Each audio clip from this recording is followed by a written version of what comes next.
오늘 아브라함의 그 향년이 175세에 마쳤고, 자기의 열조에게로 막벨라 굴에 무덤에 장사된 그 사건을 통해서 우리가 아브라함이 생애 어떻게 살아왔고 그 말년에 또한 어떤 사건들이 펼쳐졌는지 너무나 한편으로는 재밌고 또 한편으로는 새롭고, 왜 우리가 이전에 읽었지만 잘 발견하지 못했던 것들을 오늘 몇 가지가 이렇게 발견될 건데 너무나 재밌기도 하고 또 큰 교훈이 우리에게 더해질 것을 믿습니다. 오늘 창세기서 25장 7절로부터 8절의 말씀, 아브라함의 죽음 또 혹은 뭐 생애라고 해도 과언이 아닐 것 같아요. 아브라함의 죽음에 대해서 우리가 알아볼 거인데, 우리가 강해 설교이기 때문에 1절로부터 우리가 한 구절 한 구절 살펴보면서 깊게 새겨져 있는 말씀 우리가 더욱더 깨닫기를 원합니다. 1절로부터 수순대로 18절까지 오늘 나누게 될 것 같아요. 한번 읽어볼게요. 아브라함이 후처를 맞이하였으니 그의 이름은 구두라라. 아멘. 자, 아브라함이요 말년에 후처를 맞이하게 돼요. 이 말년이 몇 세로부터 몇 세까지 이제는 곧 나눠볼 거예요. 오늘 너무 재밌는 아브라함의 말년을 좀 보게 돼요. 이 아브라함이 사라 그리고 누구죠? 하갈, 그렇죠? 사라의 몸종인 하갈, 그리고 세 번째에는 그 후처인 말년의 후처가 된 이 구두라라는 여인을 자신의 후처로 맞이하게 됩니다. 이 구두라라는 이름의 뜻이 있어요. 이 히브리어로 이 구두라는 향유 혹은 향기라는 뜻을 갖고 있습니다. 성서 해설가 중에 일각에서는 이 구두라라는 여인에 대해서 상당히 긍정적이고, 또한 말년의 아브라함의 그런 아비의 삶, 또 킹이지요. 아비의 삶을 윤택하게 해줬던 하나의 후처라고 기록하고 있습니다. 그런 성경 해설가들의 해설, 그 일각적인 해설뿐만이 아니라 또 여러분들이 저와 함께 강해 설교를 나누면서 이 구두라가 과연 이 향기 또는 향유라는 이름의 그런 뜻에 걸맞는 삶을 살았는지 나눠보기를 원해요. 이 구두라는 이 향기 혹은 뭐 향유라는 뜻이다. 그리고 그 구두라로부터 아브라함은 이러한 6명의 후손을 낳게 됩니다. 2절로부터 함께 읽습니다. 그가 시므란과 욕산과 무단과 미디안과 이스박과 수아를 낳고, 3절, 욕산은 스바와 드단을 낳았으며 드단의 자손은 아수르 족속과 루드시 족속과 르음미 족속이며. 아멘. 자, 이 2절로부터 3절을 읽었는데요, 우리가 흔히 알고 있는 이 큰 두 족속이 나옵니다. 어디지요? 여러분들과 제가 가장 쉽게 알 수 있는 두 족속에 대해서 조금 알아보기를 원해요. 첫째는 2절에 그쵸, 미디안. 할렐루야. 미디안과 또 3절에 그쵸, 이렇게 어쩜 이렇게 일맥상통하게 알고 계신지 모르겠어. 미디안과 아수르 족속을 우리가 다 잘 알고 있단 말이에요. 그리고 4절에 또 다시금 이 미디안 족속에 대해서 또 나와요. 우리가 또 미디안 족속이라고 하면은 우리가 흔히 알고 있는 여 앞에 있는 서 있는 강해 설교를 여러분들과 나누고 있는 이 황모세와 이 동명이인인 이 우리의 조상인 그 모세의 장인의 이름이 뭐죠?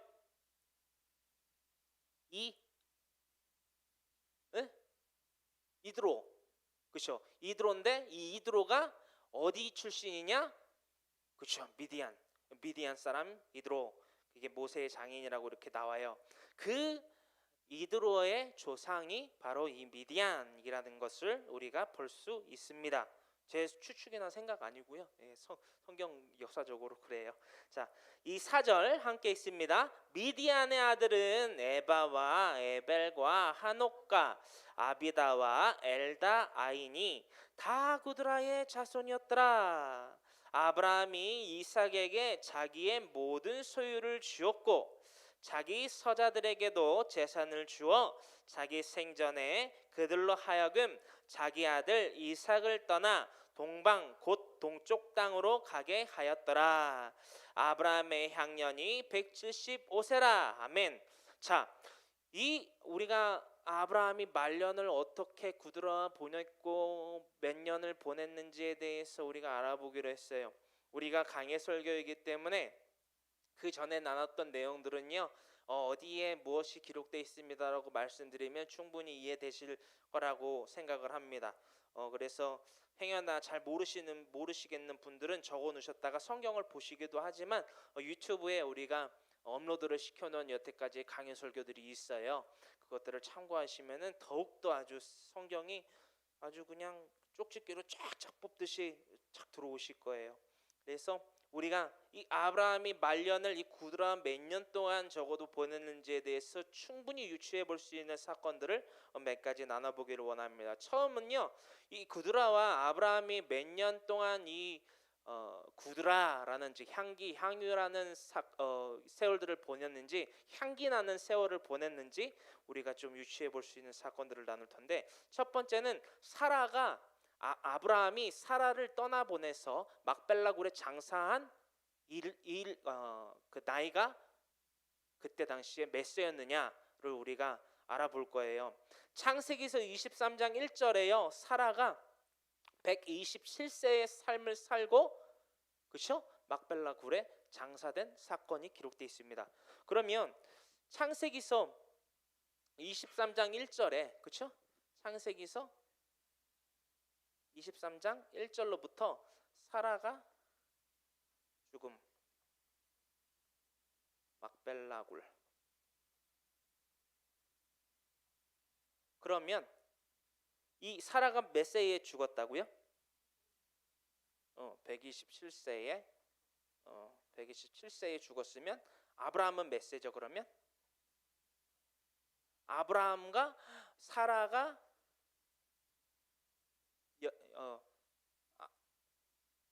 10살 차이예요. 그렇죠? 그렇죠? 아브라함이 10살 연상, 그죠? 사라가 10살 연하 이렇게 된단 말이에요. 그죠? 자, 그러면 적어도 미니멈 사라가 127세에 죽고 아브라함이 137세에 사라를 떠나 보냈으니까, 그죠? 장사를 했으니까 적어도 137세부터 가장 맥시멈으로 잡았을 때 137세부터 구드라를 그쵸? 후처로 받아들여서 살았다는 계산이 나와요. 첫 번째. 그리고 아브라함이 그렇다면 이 아브라함이 몇 세에 죽었는지를 오늘 보게 되죠. 몇 세에 죽었죠? 175세에 죽었단 말이에요. 그러면 137세로부터 175세까지 구드라와 함께 살았다면 38년. 그렇죠? 맞나요? 38년 동안이나 구드라와 함께 살았다는 거예요. 그리고 뭐 중간에 이제 하갈이라는, 그렇죠? 하갈이라는 이가 또 사라와는 또 별개로 자신의 그 같이 자녀인 이스마엘을 그렇죠? 잉태하게 된 것들을 통해서 우리가 38년 동안 이 사라 그리고 하갈을 제외한 구드라와 생을 살았다라는 것을 우리가 알 수 있습니다. 그리고 자녀를 몇 명 낳았다? 2절로부터 6명을 낳았다라는 것들을 통해서 이 향기 혹은 뭐 향유라는 뜻을 갖고 있는 구드라와 함께 삶을 살았다라는 것을 우리가 알 수 있습니다. 그렇게 간략히 요약해서 이 세 개의 구절들,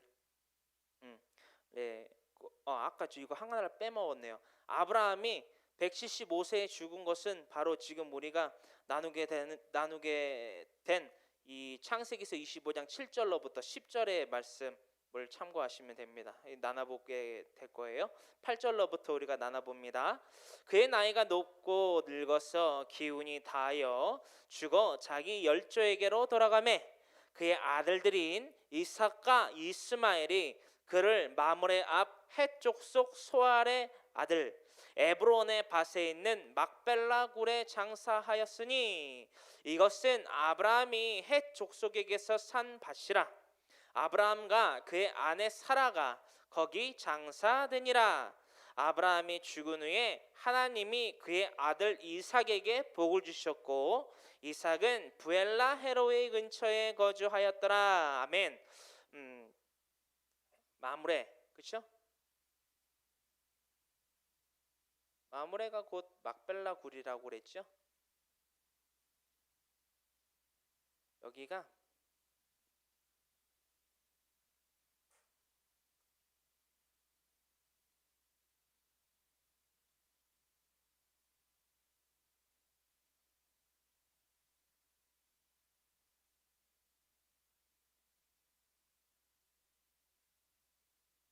헤브론은 곧 마므레라고 표기도 되는데요. 실질적으로 이 헤브론으로부터 이 부엘세바가 이 접경지로부터 얼마 안 떨어져 있고 바로 이 마므레, 지금 이 막벨라굴이라고 하는 막벨라굴이라고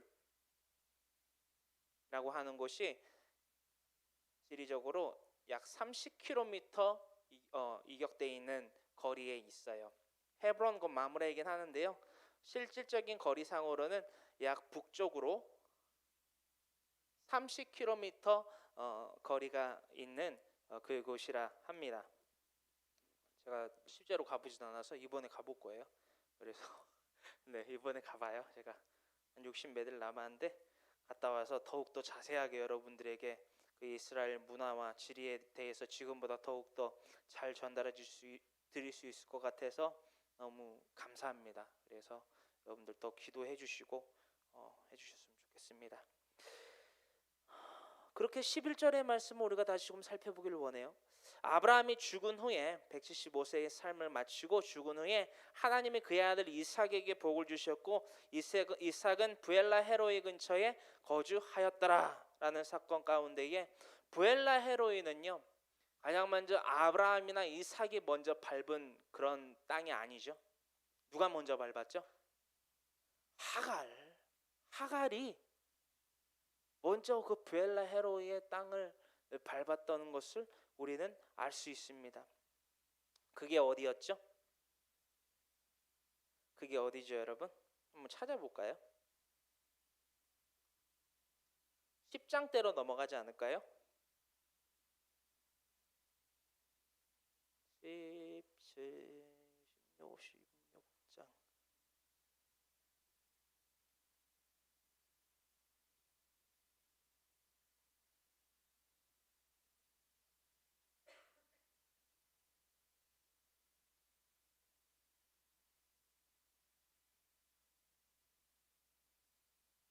그렇죠? 16장 14절에 이렇게 기록되어 있어요. 나를 살피시는 하나님이라 하였으니 이는 내가 어떻게 여기서 나를 살피시는 하나님을 배우는고 함이라. 14절에 우리 다같이 읽어볼까요? 이러므로 그 샘을 부엘라 헤로이라 불렀으며 그것은 가데스와 베렛 사이에 있더라 라고 기록이 되어 있단 말이에요. 정말 우리가 이 족장 시대 특히나 아브라함과 사라 중심으로 이루어진 또한 하갈 그 사이에서 이루어졌던 사건들을 살펴보면서 정말 우리가 이해하지 못한, 하지만 다시금 살펴보게 된 사건들이 이 부엘라 헤로이 사건이란 말이에요. 이것을 통해서 우리는 무엇을 알 수 있었느냐? 하나님의 복이 우리에게 먼저 더해지지만 이 복을 받아 누릴 수 있는 그릇이 되지 못하고 준비가 되어지지 못하고 기뻐하지 아니하고 감사하지 아니하고 불만불평을 하면 이 복은요 한순간 우리에게 떠나가요. 떠나간 뿐만이 아니라 우리의 삶에 재앙으로 다가오게 된다라는 것을 우리는 살펴보게 되었다라는 것입니다. 이 사건, 이 교훈 바로 이렇게 전개가 돼버리죠. 12절의 말씀입니다. 이스마엘의 후예에 대해서 이렇게 전개가 돼요. 이 이스마엘의 후예들은 오늘날까지도 불만과 불평으로 말미암는 재앙, 그렇죠? 감사하지 못함, 기다리지 못함, 하나님을 신뢰하지 못함으로 인해서 낳게 된 재앙이라는 거예요. 크고 작은 이러한 순종하지 못하고 신뢰하지 못하고 기다리지 못하고 준비되지 못하는 그릇들로 말미암아 우리의 삶 가운데에서 크고 작은 재앙들로 이것들이 펼쳐지고 있고 펼쳐질 수 있다라는 것을 우리가 깨달았을 때에 두렵고 떨림으로 하나님 앞에 날마다 나아가는 우리 모두가 되기를 간절히 소망하는 마음으로 이 말씀을 나눠봅니다. 12절의 말씀입니다. 사라의 여종 애굽인 하갈이 아브라함에게 낳은 아들 이스마엘의 족보는 이러하고 이스마엘의 아들들의 이름은 그 이름과 그 세대대로 이와 같으니라. 이스마엘의 장자는 느바요시요 그 다음은 게달과 아부엘과 미삼과 미스바와 두마와 마사와 하닷과 데마와 여둘과 나비스와 게드마니 이들은 이스마엘의 아들들이요 그 촌과 부락대로 된 이름이며 그 족속대로는 12지도자들이었더라. 이스마엘은 향년이 137세에 기훈이 다하여 죽어 자기 백성에게로 돌아갔고 그 자손들은 하윌라에서부터 아수르로 통하는 애굽 앞 술까지 이르러 그 모든 형제의 맞은편에 거주하였더라. 아멘. 이 18절의 말씀을 우선 보기를 원해요. 이 이스마엘의 자손들이요 12두령을 낳게 되죠. 12두령에 대해서는 우리가 또 더불어 나눠볼 건데 오늘 이 12두령이 이스마엘의 후손들로 탄생케 돼요. 이게 재앙이라는 거죠. 재앙인데 이 18절에 기록되어 있는 사건에 대해서 좀 지명명적인 위치적인 것들을 조금 우리가 시각적으로 살펴보면 하나님 앞에 불만 불평 못해요. 우리 오늘 이것들을 나눠보기를 원해요. 18절에 이렇게 기록이 되어 있죠. 그 자손들은 하일라에서부터 아스루로 통하는 애굽 앞 술까지 이르러 그 모든 형제의 맞은편에 거주하였더라. 우리가 강해 설교를 지금 나눠보신 분들은요 이 지명명들이 대략 들어올 거예요. 하윌라가 어딘지, 아수르가 어딘지, 애굽 앞에 있는 술이 어딘지, 그럼으로써 어떠한 지역적으로 위치선상으로서 이 가나안 땅에 있는 이스마엘 족속들을 적대하고 날마다 침공하고 공격하고 또 이스라엘 하나님의 백성들은 그것들을 방어하고 이겨내고 고난과 한난과 핍박을 견디어낸 오늘날까지 이루고 있는 족속들인지 분명히 알아보게 된다라는 거예요. 자, 그 앞에서 먼저 우리가 알아봐야 될 말씀이 바로 이것이요. 이것을 하면 안 된다라는 거예요. 창세기서 17장 18절로부터 20절의 말씀, 이것들을 함으로써 하나님의 재앙이 더욱더 굳어졌죠. 확약되듯이. 이것을 하지 말아야 된다라는 거예요. 하나님 앞에서 한마디조차 함부로 내뱉어서는 안 된다라는 교훈들을 우리가 이전에 나눠봤는데 너무나 중요한 사건이기 때문에 오늘 다시금 한번 나눠보고 또한 지역적으로 어떻게 그들이 이스마엘의 그 후손들이 12두령으로서 아브라함의 족속들을 공격하게 됐는지 좀 알아볼게요. 자, 17절로부터 18절의 말씀, 창세기서 17장 17절로부터 19절의 말씀, 이렇게 세 개 구절 읽어보면 될 것 같아요. 함께 읽어볼게요. 아브라함이 엎드려 웃으며 마음속으로 이르되 100세 된 사람이 어찌 자식을 낳을까? 사라는 90세니 어찌 출산하리요 하고 아브라함이 이에 하나님께 아뢰되 이스마엘이나 하나님 앞에 살기를 원하나이다. 하나님이 이르시되 아니라 내 아내 사라가 내게 아들을 낳으리니 너는 그 이름을 이삭이라 하라. 내가 그와 내 언약을 세우리니 그의 후손에게 영원한 언약이 되리라. 아멘. 자, 17절로부터 18절의 말씀에 하나님의 말씀에 대하여서 지금 당장 내 아내가 몇 세고 내가 몇 세고 됐고요. 하나님 앞에요. 사라가 내게 청해서 내가 그와 침소에 들어서 낳게 된 이스마엘이 있어요. 그 이스마엘이나 하나님 앞에 살게 해주세요. 복 주세요. 이스마엘이나 복 주세요. 이렇게 말했던 거죠. 하지만 하나님이 우선 이것에 대해서 뭐지요? 하나님께서 창세기서 12장, 15장, 19장에 기록되고 있는 언약, 그렇죠? 그 씨에 대한 번성에 대한 축복에 대한 이 복에 대한 확약을 우선 말씀을 하세요. 아브라함한테 하신 약속, 그것을 다시금 네가 무엇이라 하든지 간에 뭐라고 불만불평하든지 간에 나는 너와의 약속을 지킬 거야. But 이제 시작됩니다.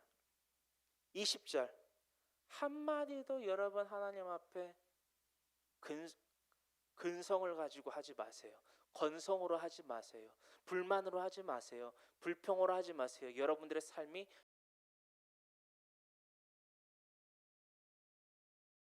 의 말씀입니다. 이스마엘에 대하여는 내가 내 말을 들었나니 내가 그에게 복을 주어 보지요. 살게 하세요. 이게 뭐냐? 복 주세요. 이스마엘이나 하나님 앞에서 살기를 원합니다. 복 주세요. 하나님의 입장에서는요, 살게 해주세요. 그래? 너는 복이 필요 없다는 거네? 알았어 라고 하시면서 이 말씀하시는 거예요. 내가 그에게, 누구죠? 이스마엘에게 복을 주어 그를 매우 크게 생육하고 번성하게 할지라. 그가 12두령을 낳으리니 내가 그를 큰 나라가 되게 하려니와 내 언약은 내가 내년 이 시기에 사라가 내게 낳을 이삭과 세우리라. 너의 불만불평으로 맘는 재앙과 더불어서 내 언약은 내년 이맘때에 내 아내 사라를 통해서 이룰 거야. 하나님의 아브라함과 말씀을 마치시고 그를 떠나 올라가셨더라. 여러분, 이게 하나님의 마음이고요, 이게 하나님의 섭리예요. 우리가 한마디도 하나님 앞에 불만과 불평, 그게 곧 거스름이 되고요, 불순종이 되고요, 신뢰하지 못함이 된다라는 것을 우리가 잊지 아니하기를 원합니다. 여러분, 이 말씀을 우리가 받아들이기 너무 힘들 때가 있어요. 우리가 육체의 몸을 입고 있고 아직은 이 땅을 버타며 살아가고 있는 입장에서 어떻게 힘든 일이 없겠습니까? 그걸 모른다면 제가 이 앞에 설 수조차 없었지요. 그거를 여러분 성도님들의 그런 환경적인 입장과 모든 것들을 통틀어서 고려하지 못한다면 그건 거짓말이죠. 그거야말로 거짓말이죠. 저도 육신의 삶을 살고 있는 걸요. 하지만 여러분, 제가 여러분들에게 이 말씀을 통해서 나누고자 하는 것은 바로 이것입니다. 시편 150편 6절의 말씀처럼 호흡이 있는 자마다 여호와를 찬양할지어다. 이 모든 것은요, 이 말씀 한 구절에요, 모든 하나님의 섭리와 하나님의 능력과 하나님의 신성이 포함되어 있습니다. 할렐루야. 이 모든 천지와 그 모든 피조 만물을 지으신 이가 하나님인 것을 믿으십니까? 믿으십니까? 정말 믿으십니까? 그렇다면 우리가 아브라함과 같은 실수를 거듭해서는 안 될 거예요. 네, 하나님 믿습니다. 하나님이 나에게 언약하신 것을 믿습니다. 나에게 약속하신 것을 믿습니다. 그 약속하신 것이 여러분 뭐냐라는 거예요. 하나님께서 세상을 이처럼 사랑하사 독생자를 주셨으니 이는 그를 믿는 자마다 멸망치 않고 영생을 얻게 하려 하심이니라. 요한복음 3장 16절. 이게 우리에게 더하여진 약속이라는 거예요. 아브라함이 받은 약속보다 더욱더 크고 창대한 약속, 더욱더 확약의 약속, 더욱더 구체적인 약속, 더욱더 완성된 약속이 바로 예수 그리스도를 통한 약속이라는 거예요. 여러분, 이 약속을 믿는다면요, 삶을 다스리게 됩니다. 여러분, 어차피 우리의 육체는요 한번 썩어서 죽어요. 그 육체를 여러분을 무시하고 관가시하라는 게 아닙니다. 우선순위를 우리가 분명히 해야 된다는 거예요. 우선순위. 그렇죠? 이스마엘의 12자손들도 12두령으로서 재앙의 씨를 삼게 되듯 살아가게 되듯 아브라함의 시족도 동일하게 살아가요. 허나 이 이스마엘의 후예들과 아브라함의 후예들은 뭐냐? 뭐가 다르느냐? 예수님을 모셔드리는 예배자의, 그렇죠? 예배자의 가정이냐, 그의 반대냐? 예배자의 가정, 아브라함의 가정이냐, 예배자가 아닌 불순종의 재앙의 가정, 이스마엘의 가정이냐? 오늘날 우리가 이것을 마음에 품고 살아가길 원해요. 내 가정은, 내가 속해져 있는 가정은 이스마엘과 같은 가정이었다면 이제는 예수 그리스도로 말미암아 믿음의 가정, 예배자의 가정, 아브라함의 가정으로 거듭나야 된다라는 것. 오늘날의 이 아브라함의 죽음, 아브라함의 생애를 통해서 우리가 분명히 깨닫게 되기를 간절히 소망합니다. 간절히 소망합니다. 자, 이제 마지막 구절인 18절의 그 지명명들을, 또한 위치들을 우리가 먼저 좀 살펴보기를 원해요. 자, 하윌라에서부터, 이 하윌라는 어디냐면요, 이렇게 그리면 안 되는데 좀 커서, 자, 지우고 조금 그려볼게요. 하윌라에 대해서 들어보신 분이 있나요? 없으실 거예요. 하윌라는 조금 낯선 지명명인데요. 자, 그러면 이 지명명을 제시하여 드리자면 조금 익숙하실 거예요. 아, 이러실 거예요. 한마디 해볼게요. 시내산 아세요? 시내산? 그죠? 시내산은 아시죠? 시내산이 어디 있죠? 시나이 반도가, 시나이 반도가요, 네게부 사막, 이렇게도 그리면 안 되겠구나.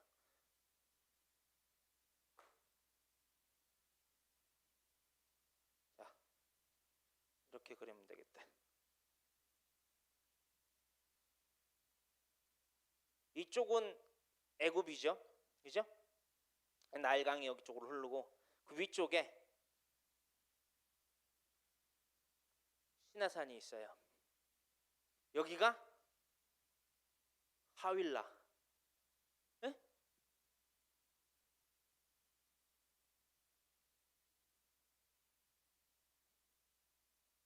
하윌라. 그리고요, 하윌라부터 아수르로 통하는 애굽 앞 술, 여기쯤이겠죠? 하지만 여기 좀 붙일게요. 애굽 앞에 있는 술이라는 지역이 있어요. 뭐 성읍이라도 얘기해도 되고요. 나중에는 나중에 그건 나눌게요. 그리고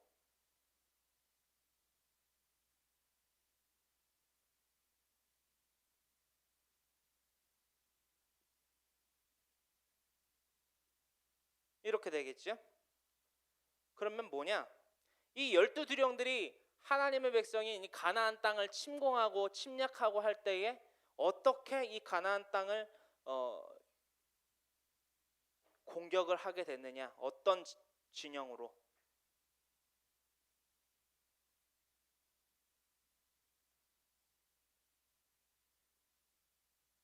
뭐 이 지역도 나중에 우리가 보자면 암몬과 모압이 이렇게 있죠. 그리고 지금 이 18절에 기록되고 있는 이 지명들은 요단강 동편으로부터 남편이 아니라 남쪽, 그죠? 여기가 북쪽, 남쪽, 동쪽이니까 이 모든 전역을 통해서 가나안 땅을 엄청 침공하고 역사적으로 엄청 못살게 굴었던 이들이 바로 누구를 조상으로 둔 족속들이다? 이스마엘이라는 거예요. 어떤 말씀인지 아시겠어요? 이제 아브라함이, 하나님이 약속하시고 이삭에 대한 약속을 주셨는데 아브라함이 뭘 몰라가지고 불만불평하다가 이렇게 됐구나, 안타깝네, 아이고 쯔쯔쯔, 이게 아니라는 거예요. 네? 우리들의 삶 가운데에서 이런 일들이, 결과들이, 과정들이 초래될 수 있다라는 거예요, 여러분. 제가 결론적으로 이 말씀을 항상 나누는데, 아브라함은 왜 이러한 실수들을 계속해서 반복하게 됐는가? 왜? 자신의 입장에서 봤을 때는요, 타협하는 거예요. 합리화시키는 거예요. 뭐에 대한? 하나님의 약속에 대한. 받은 증거가 없는데요. 아비 집을 떠나라.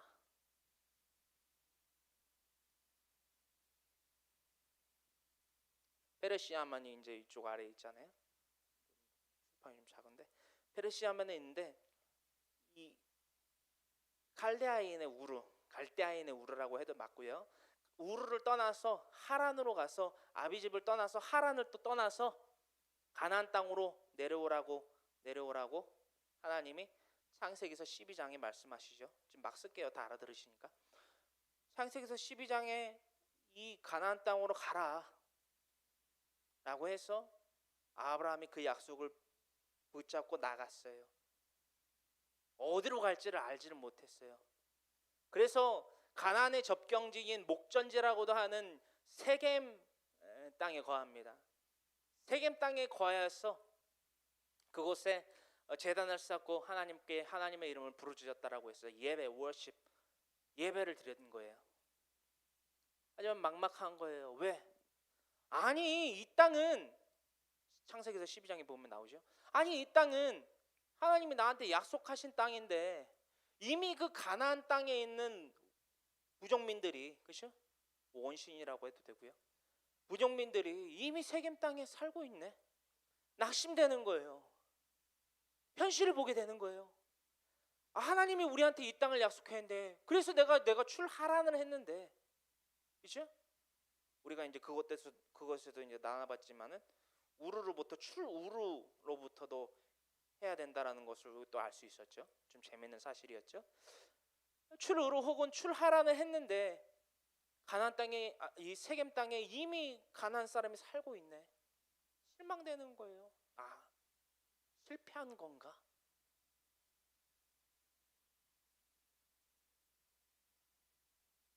점차 더 내려갑니다. 베델에서 제단을 쌓아요.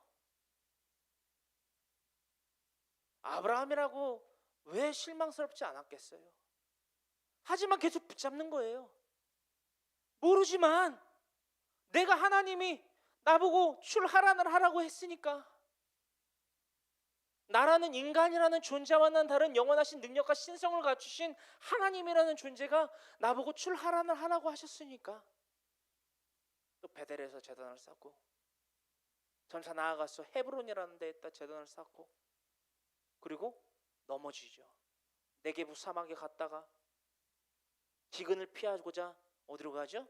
죄의 구렁텅이인 애굽에 가게 된 거예요. 또 다시 베델로 돌아와서 하나님의 이름을 부르짖습니다. 그때부터 하나님의 그 스펙터클한 하나님의 전지적인 역사는 시작돼요. 내 조카인 롯이 그돌라오멜 왕에게 끌려가고요. 끌려갔던 그 자신의 조카 롯을 자신의 집에서 예배자로 길러진 318명의 군사들을 데리고 넉넉히 이기고 승전보를 울리며 돌아옵니다. 여러분 잠깐 나누자면요, 그돌라오멜 왕이요, 지금 이 드리는 말씀들이 여러분들 다 이해가 되신다는 게 너무 신기하지 않아요? 그돌라오멜 왕이 4개국 연합이잖아요, 그렇죠? 4개국 연합군이 아브라함의 318명의, 그렇죠? 어떤 훈련을 받았는지 우리가 모른다고 우선 치고요, 어떤 병기를 가졌는지도 우선 모르죠, 그렇죠? 안 나와 있으니까. 318명이 정상적인 체계적인 군사훈련을 받고 그 모든 요단강 주변에 있는 모든 족속들의 성읍을 찬탈하고 유린하고 소유물로 삼고 노획물로 삼을 그 막강한 군사력을 가진 구돌라오멜 왕의 연합군을 쓰러뜨렸다라는 게 여러분들 상식적으로 이해가 되는 게 이상한 거라는 거예요. 아브라함이 이랬겠냐라는 거예요. 야, 내 조카 롯이 잡혀갔어. 야, 삼촌 된 사람으로서 이거 가만둬야 돼? 야, 계수를 하는 거예요. 318명. 야, 318명 정도면 됐다. 야, 가자. 쓸어버리자. 이러고 갔겠냐는 거예요. 에? 여러분, 여기서 이 세상의 사람들과 하나님을 예배하는 예배자의 가정에서 길러진, 잘 길리어진, 그렇죠? 이게 정말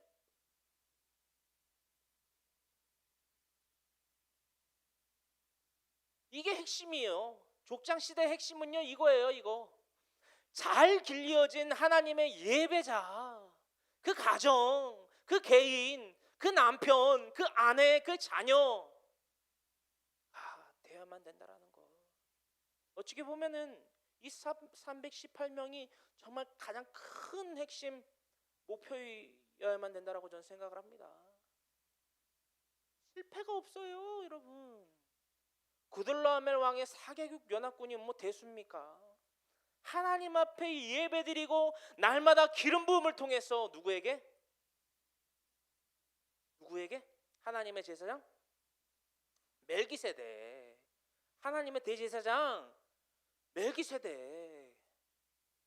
구들라멜 왕에게, 연합군에게 단과 호바에서 단 그리고 또한 호바에까지 쳐들어가서 그 구들라멜 왕과 그 연합군을 무너뜨리고 그의 모든 자신의 조카인 롯과 그의 모든 소유와 처자식들을 다 데리고 318명 중에 누구도 죽지 않고 상한 곳 없이 다 찾아서 돌아왔던 그때에 400골짜기, 왕의 골짜기라고 하는 400골짜기에서 하나님의 제사장, 거룩한 제사장 멜기세덱에게 떡과 포도주를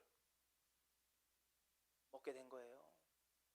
제사장의 떡과 포도주에 참여한다라는 것은 뭐냐 하면요, 첫 번째, 예배자의 집안, 예배자로 길려진 그 아브라함의 집에서 예배로서 하나님 앞에 제사로서 길려진 318명이었다라는 것을 증명하게 된다라는 거예요. 할렐루야. 이것을 통해서 우리는 알 수 있습니다. 두 번째,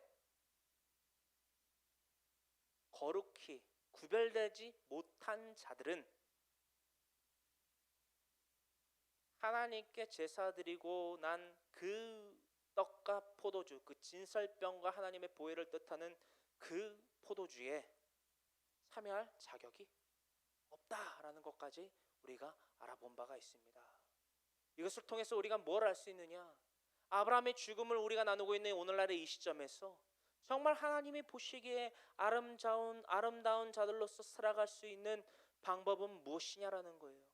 때로는요, 죄를 지을 수도 있어요. 때로는 엎어질 수도 있어요. 때로는 실수할 수도 있어요.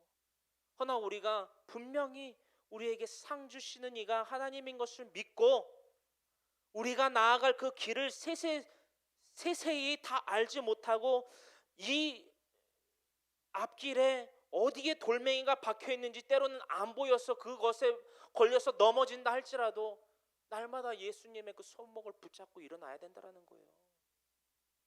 믿음에서 히브리서 11장이 있거든요. 믿음에서 이 히브리서 11장을 좀 많이 여러분들 살펴보시기를 바라면서 이 말씀을 조금 나눠보기를 원해요. 히브리서 11장 8절로부터 우리가 함께 살펴보기를 원해요. 이게 아브라함의 믿음이었고요.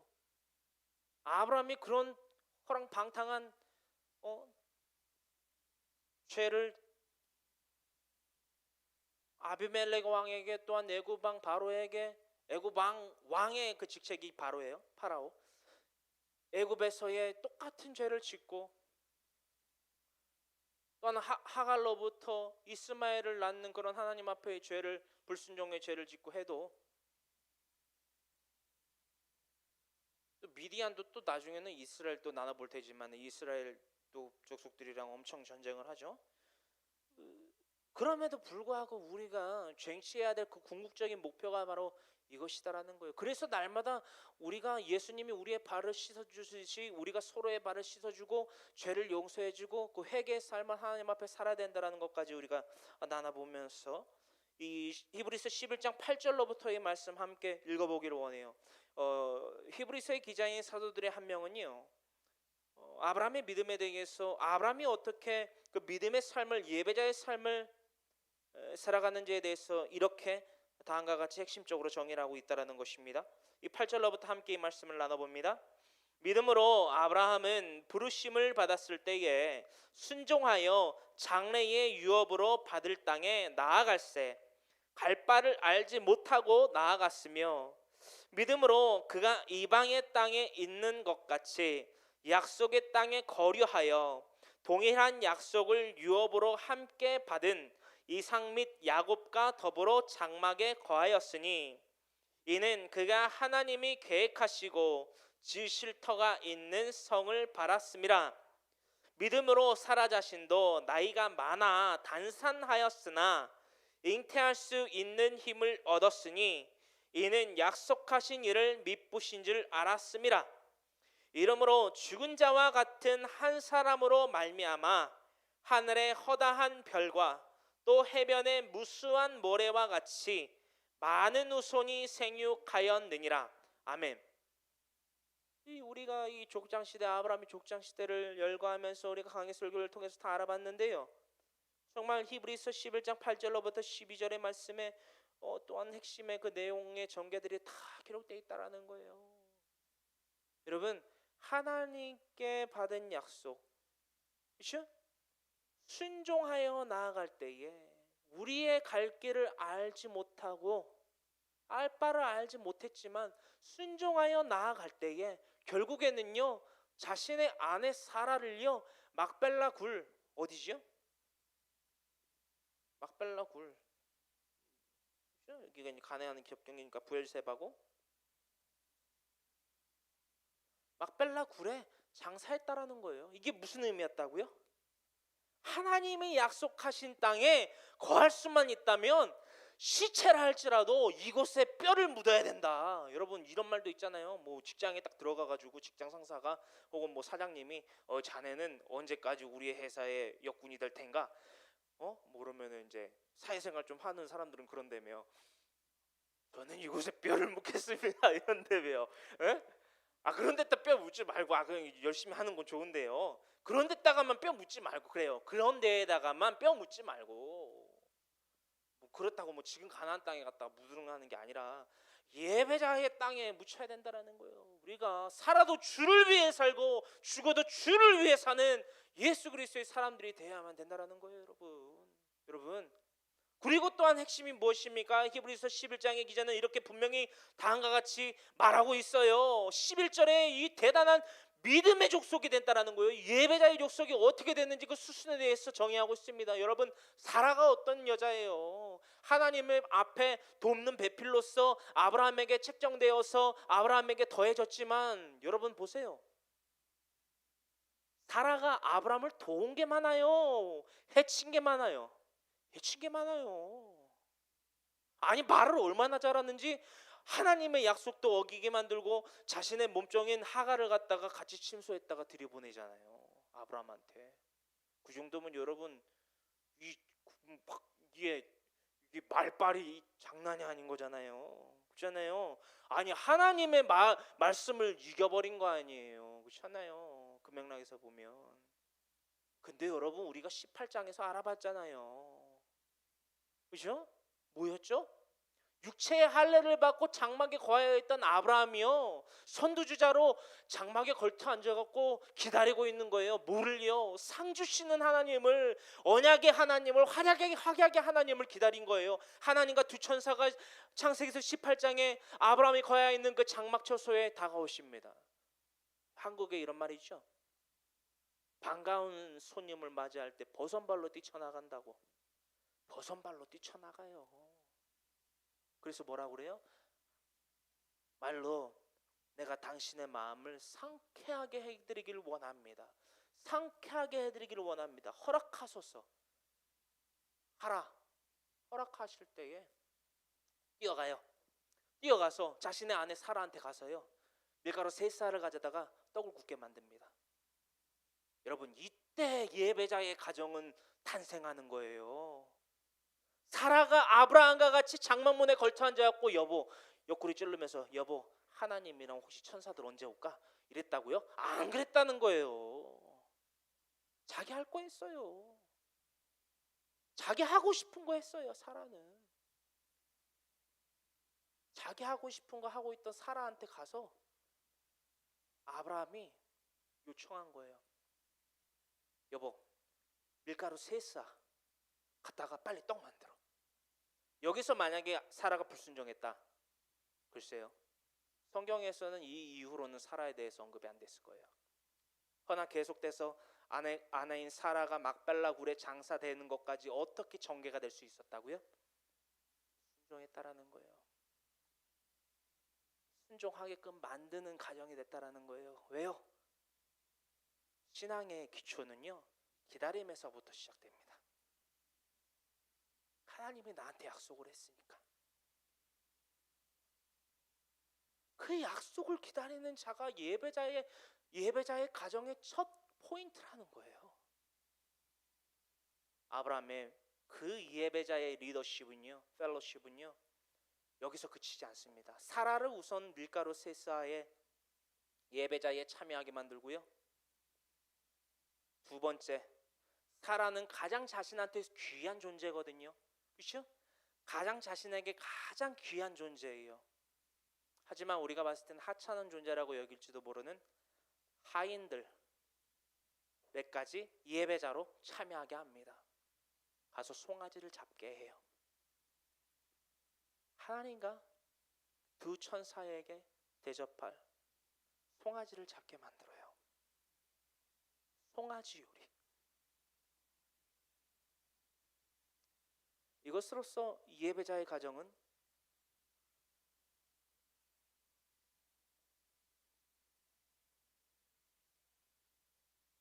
탄생하게 됩니다.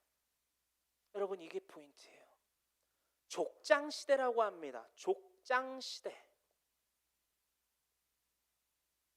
제가 여러분들에게 묻겠습니다. 여러분들은 어떤 족장 시대를 살고 싶으십니까? 어떠한 족장의 시대를 살아야만 합니까? 여러분들의 가정이 화평해지기를 원합니까?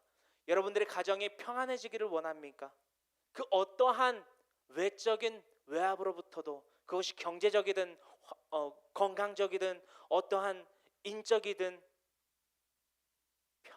평탄한 가정이 되기를 원합니까? 도전하십시오.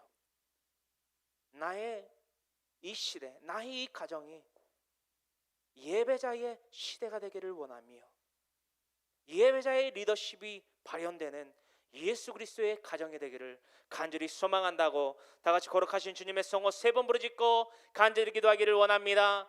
주여, 주여, 주여. 살아 역사하시는 주님 고맙고 감사합니다.